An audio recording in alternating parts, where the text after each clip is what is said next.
Bienvenue dans cette vidéo où nous allons explorer 15 pratiques et croyances qui peuvent sembler étranges, voire uniques au sein de l'église mormone. En tant qu'ex-mormone, je peux vous dire que certaines de ces traditions peuvent paraître très proches de rituels de secte ou de mouvements très bizarres. Que vous soyez un membre de longue date ou simplement curieux, ces points vous donneront un aperçu de certaines particularités de cette foi. Dans la tradition mormone, les enfants peuvent être baptisés dès l'âge de 8 ans, âge considéré comme celui de la responsabilité morale. Avant cet âge, ils ne sont pas tenus responsables de leurs péchés, ce qui diffère de nombreuses traditions chrétiennes. L'Église considère qu'à cet âge, les enfants sont capables de savoir si cette Église est la véritable Église du Christ, comme s'ils n'étaient pas du tout encouragés par leurs parents à se faire baptiser dès l'âge de 8 ans. Je me souviens de mon baptême et le fait qu'on m'enseigne qu'après le baptême, mes péchés seraient comptabilisés m'a donné une sensation de grosse pression alors que je n'avais que 8 ans. Pendant que je me faisais baptiser, parce que j'étais pas quelqu'un qui aimait se faire remarquer. Et puis à partir de ce moment-là, j'ai eu peur chaque fois que je disais un gros mot, chaque fois que je faisais une petite bêtise, chaque fois que je désobéissais un petit peu, que Dieu le voit et que ça me pénalise pour ma vie après la mort, que ça m'empêche d'accéder au paradis. Et voilà, ça c'est moi, le jour de mon baptême. C'est mon père qui me baptise, comme dans la tradition. Alors ça, c'est la version anglaise, CTR. En français, on avait la bague CLB, qui veut dire choisis le bien. Donc CTR, c'est choose the right. Et en général, on l'offre aux enfants pour qu'ils se souviennent de toujours faire les bons choix, ne jamais oublier qu'ils font partie de l'Église et qu'ils doivent être irréprochables. La prière avant chaque activité. Les membres sont encouragés à prier avant chaque repas ou activité importante, ce qui peut sembler excessif à ceux qui viennent d'autres traditions.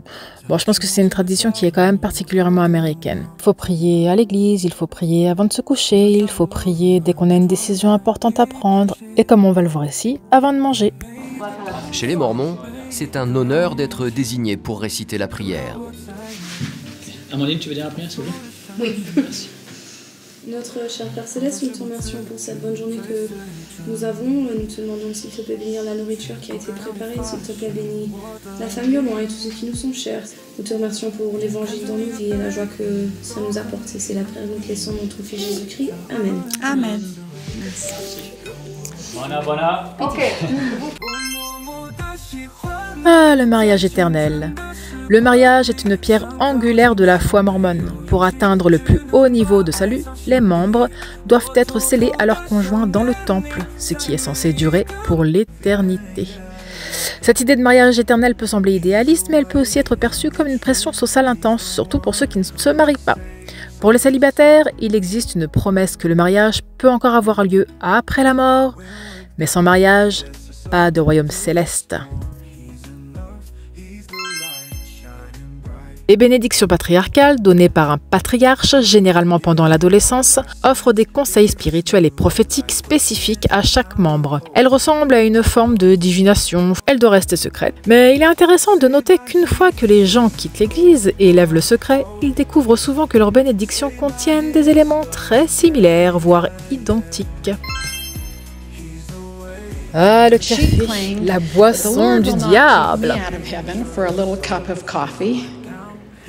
But because of that little cup of coffee, she could not qualify for temple recommend. And neither could those of her children who drank coffee with her. She lived to a good old age. Sans blague, vous croyez qu'elle se force à pleurer ou quoi là? Concrètement, quand j'étais jeune, on me disait que c'était un excitant et que c'était pas bon pour la santé. Aujourd'hui, scientifiquement, clairement, on sait que ce n'est absolument pas dangereux pour la santé. Donc maintenant, ce qu'ils disent aux membres, c'est que c'est une manière de leur apprendre à obéir, c'est-à-dire commencer par des choses faciles pour ensuite pouvoir obéir à des choses plus difficiles. Ah, tiens, ça me fait penser à un truc. Ah, je pense que c'est une méthode parfaite pour fabriquer de futurs SS. Non, vraiment, je rigole pas. C'est vraiment dangereux. En partant de là, on peut faire n'importe quoi à n'importe qui. One bad habit, one bad choice, one wrong decision derail us for a lifetime. La dîme, j'en ai déjà parlé dans une ancienne vidéo. Si vous voulez, vous pouvez aller la regarder, vous allez en apprendre beaucoup. Nous payons le 10e de ce que nous gagnons. Amal a gagné 10 pièces. Il va en donner une pour la dîme. Amal remplit un feuillet de dîme. Il le met avec la pièce dans une enveloppe.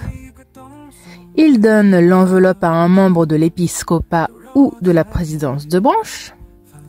L'argent de la dîme est envoyé aux dirigeants de l'église. Ils décident d'envoyer l'argent là où il est le plus nécessaire. La dîme est utilisée pour la construction de temples et d'églises. Et voilà comment on apprend aux enfants à être de bons petits soldats qui payent bien leur dîme dès le plus jeune âge. Il faut les habituer tôt, hein. Et chaque mois, les membres sont invités à jeûner pendant 1 jour. Ce jeûne est censé être un acte de foi et de réflexion spirituelle. Les Mormons portent également des sous-vêtements 24 heures sur 24. Ces sous-vêtements sont considérés comme ayant des propriétés spirituelles et protectrices, agissant comme un rappel constant des engagements faits lors des cérémonies du temple. D'après les personnes qui les ont portés, c'est franchement inconfortable, franchement pas super au niveau de l'hygiène parce que ça doit être pour la peau. Le soutien-gorge par-dessus le t-shirt et pas de petites culottes. Ça provoque souvent des irritations et puis c'est franchement pas sexy. Chez les Mormons, la lingerie fine c'est fait pour les... Les vêtements du temple sont des vêtements sacrés que les membres de l'église mormone reçoivent lors de leur dotation. Les vêtements se composent d'une robe blanche, d'une ceinture et d'un tablier vert ainsi que d'un bonnet, sans oublier une jolie pochette pour les ranger bien proprement. Mais quand j'étais enfant, j'ai entendu parler de ces vêtements du temple, mais dans mon imaginaire, c'était uniquement une robe blanche ou un costume tout blanc pour les hommes. Je ne savais pas du tout qu'ils avaient un bonnet sur la tête, un voile pour la femme, un tablier vert qui apparemment représente la feuille de vigne dans le jardin d'Éden qu'ont dû porter Adam et Ève au moment où ils ont été chassés. Ces vêtements sont portés uniquement pour des rituels au temple. Alors je n'ai pas eu la chance de connaître ce genre de rituel puisque j'ai quitté l'église avant d'en arriver là.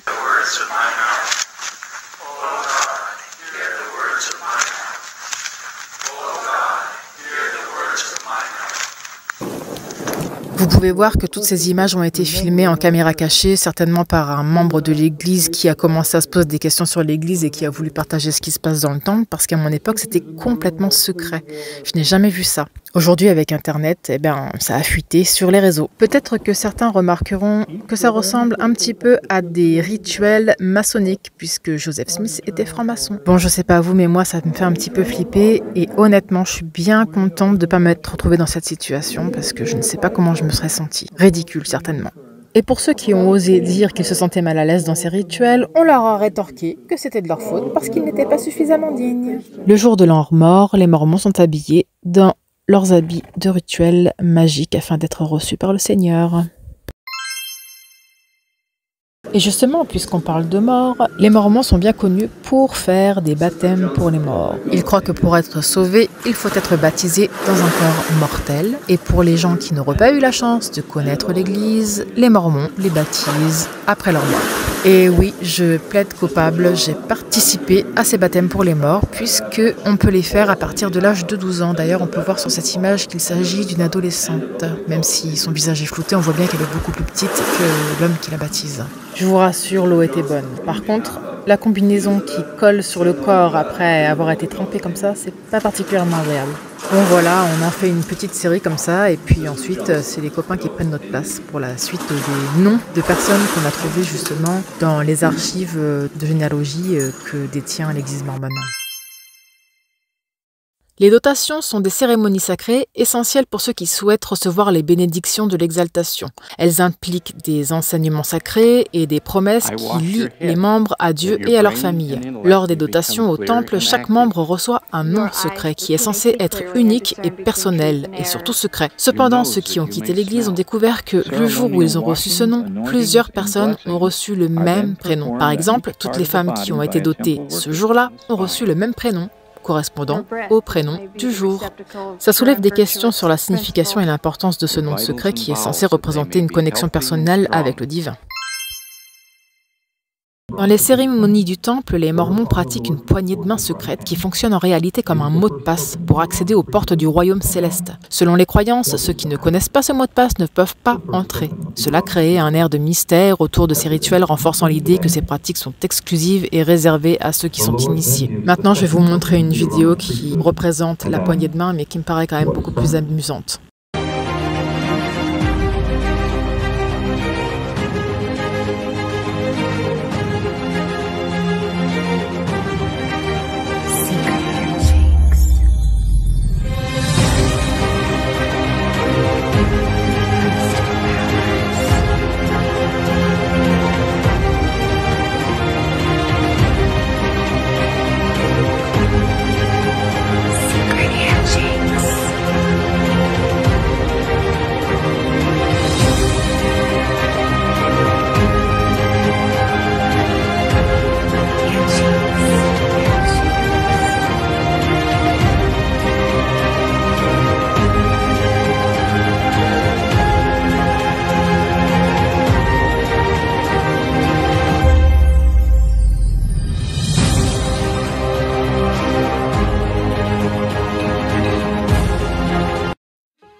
Ces rassemblements biannuels permettent aux membres d'écouter les leaders de l'Église partager des messages inspirants.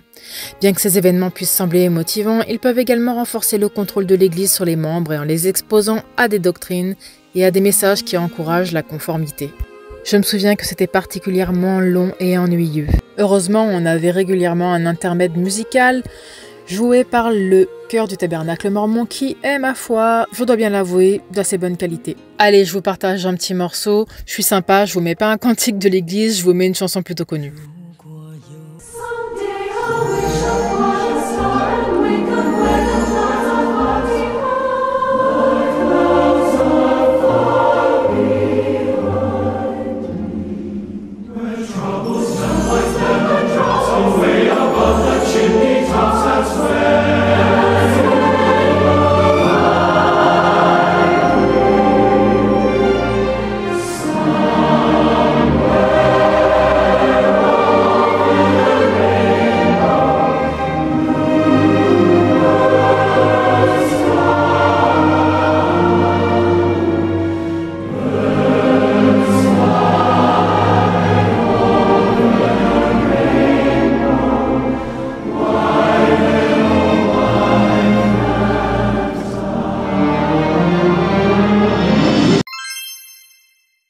Alors là, vous allez voir, on va changer d'ambiance.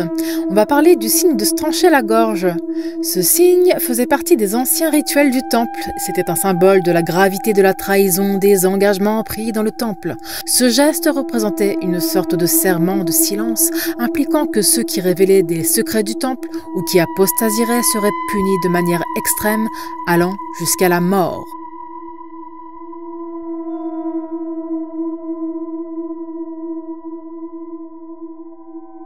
Voilà, c'était un aperçu des pratiques qui rendent l'Église mormone unique. Bien que certaines de ces croyances puissent sembler étranges, elles sont ancrées dans la croyance profonde de l'Église mormone.